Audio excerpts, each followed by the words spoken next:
बच्चों, आज हम फिर से हमारा जो टॉपिक चल रहा था दो ध्रुवीयता का अंत। तो इसमें हमने कल देखा था कि रूस किस तरह बिखर गया और बिखरने के बाद 10 साल बाद फिर से उसमें पुनर्निर्माण शुरू हो पाया। आज हमारा हेडिंग है संघर्ष और तनाव। रूस में बिखरने के बाद उसके अधिकांश गणराज्य अलग हो गए। इसके साथ साथ इन देशों में बाहरी ताकतों की दखल भी बढ़ गई। इससे स्थिति और भी जटिल हो गई।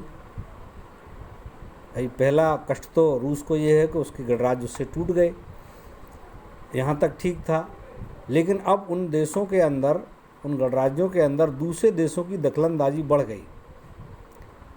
रूस के 2 गणराज्यों चेचेनिया और दागिस्तान में हिंसक अलगाववादी आंदोलन चले। मॉस्को ने चेचेन विद्रोहियों से निपटने के जो तरीके अपनाए और जिस गैर जिम्मेदार तरीके से सैन्य बमबारी की, उसमें मानवाधिकार का व्यापक उल्लंघन हुआ। अर्थात वहाँ बहुत सारे आम नागरिक मारे गए। इसके साथ मध्य एशिया में वहाँ एक ताजिकिस्तान देश था जो रूस का टूटा हुआ हिस्सा था, अलग हुआ। 10 वर्षों यानी 2001 तक गृह युद्ध की चपेट में रहा। यहाँ सांप्रदायिक संघर्ष चलता रहा। संप्रदाय माने धर्म के आधार पर लड़ाई। अजरबैजान का एक प्रांत नगर्नो कराबाख है। यहाँ के कुछ स्थानीय अर्मेनियाई अलग होकर आर्मेनिया में मिलना चाहते थे। जॉर्जिया में 2 प्रांत स्वतंत्रता चाहते थे, वो भी गृह युद्ध लड़ रहे थे। यूक्रेन, किर्गिस्तान तथा जॉर्जिया में मौजूदा शासन को उखाड़ फेंकने के लिए आंदोलन चल रहे थे। तो इस प्रकार हम देखें कि रूस टूटने के बाद भी उससे जो देश अलग हुए थे, उनके यहाँ जो आतंकवादी गतिविधियाँ चलीं, उससे रूस का माहौल और ख़राब होने लगा और वहाँ अस्थिरता पैदा हो गई कि आखिर होगा क्या। आम नागरिकों का जीवन दूभर हो गया। हम देखें तो मध्य एशियाई गणराज्यों में हाइड्रोकार्बनिक पेट्रोलियम संसाधनों का विशाल भंडार है।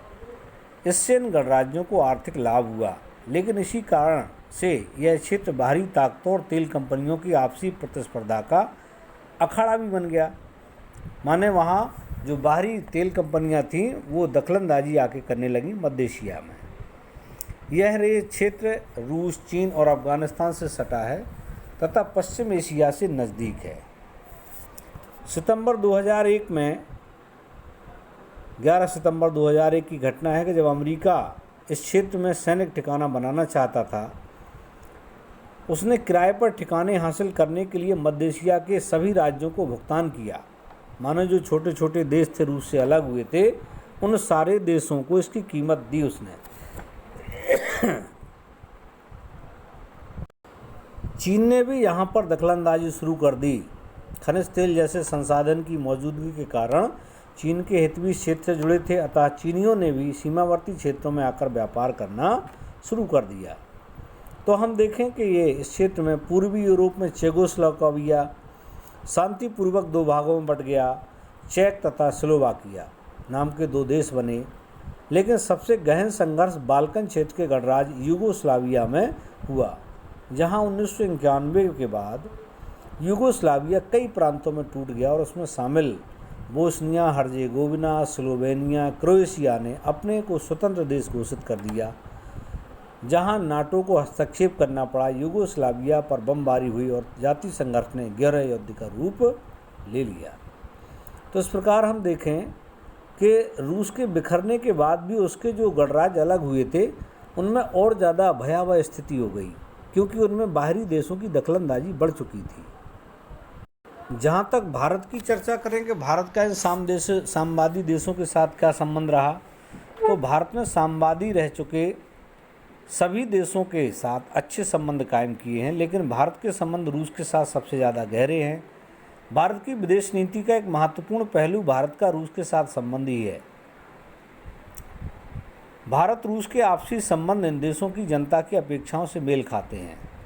भारतीय हिंदी फिल्मों के नायकों में राज कपूर से लेकर अमिताभ बच्चन तक रूस और पूर्व सोवियत संघ के बाकी गणराज्यों में घर घर जाने जाते हैं। मतलब वहाँ के लोग इनकी फिल्में पसंद करते हैं।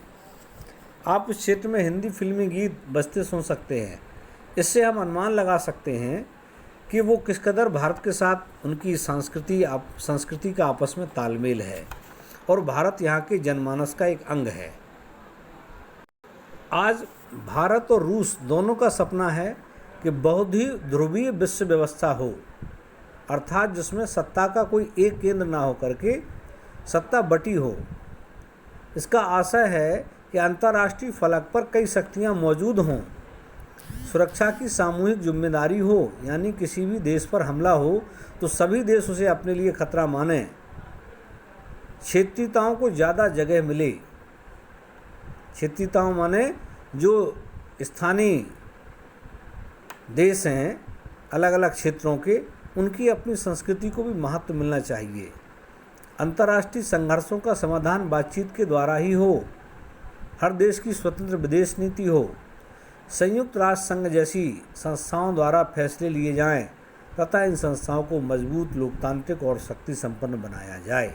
ऐसा भारत और रूस का मानना है कि ये जो हमने अभी पढ़ा, जिसमें देखा कि ये जो अंतर्राष्ट्रीय संस्थाएं हैं जिन्हें हम संयुक्त राष्ट्र संघ, अंतर्राष्ट्रीय मुद्रा कोष, विश्व बैंक, इन संस्थाओं को ज़्यादा से ज़्यादा निर्णय लेने चाहिए।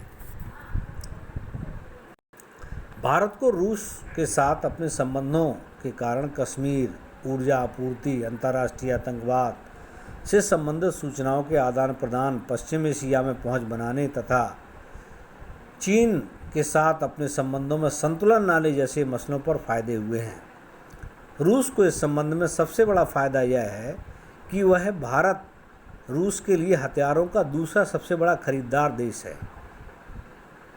जहाँ तक हम देखें तो रूस का भी फ़ायदा है भारत से, क्योंकि आज भारत बहुत सारे हथियारों का रूस से बड़ा खरीदार है। भारतीय सेना को अधिकांश सैनिक साजो सामान रूस से ही प्राप्त होता है। चूँकि भारत तेल के आयातक देशों में से एक है, अर्थात भारत तेल का ज़्यादा से ज़्यादा आयात करता है, इसलिए भी भारत रूस के लिए महत्वपूर्ण है। उसने तेल के संकट की घड़ी में हमेशा भारत की मदद की है। तो हम देखें कि जितने भारत के फ़ायदे हैं रूस से जुड़ने से, उतने ही रूस के भी फ़ायदे भारत से जुड़ने के साथ ही हैं। भारत रूस से अपने ऊर्जा आयात को भी बढ़ाने की कोशिश कर रहा है। ऐसी कोशिश कजाकिस्तान, तुर्कमेनिस्तान के साथ ही चल रही है। जहाँ तक रूस भारत की परमाणु योजना के लिए भी महत्वपूर्ण है। रूस ने भारत के अंतरिक्ष उद्योग में भी ज़रूरत के वक्त क्रायोजेनिक रॉकेट इंजन देकर के भारत की काफ़ी मदद की और भारत की जो अधूरी परियोजनाएं पड़ी थी उन्हें आगे बढ़ाने में काफ़ी मदद की। तो ये पार्ट भी हम देखेंगे बेटा, पूरा हो गया है सबके लिए, और इसके हम आपको नोट्स जो भी होंगे भेजेंगे। आपको जो नोट्स भेजे जा रहे हैं, किताब का पाठ भेजा जा रहा है, जब तक आपके पास बुक्स नहीं है तब तक आप इनका गहनता से अध्ययन करें, घर में रहें और प्रश्नोत्तर के लिए तैयार रहें।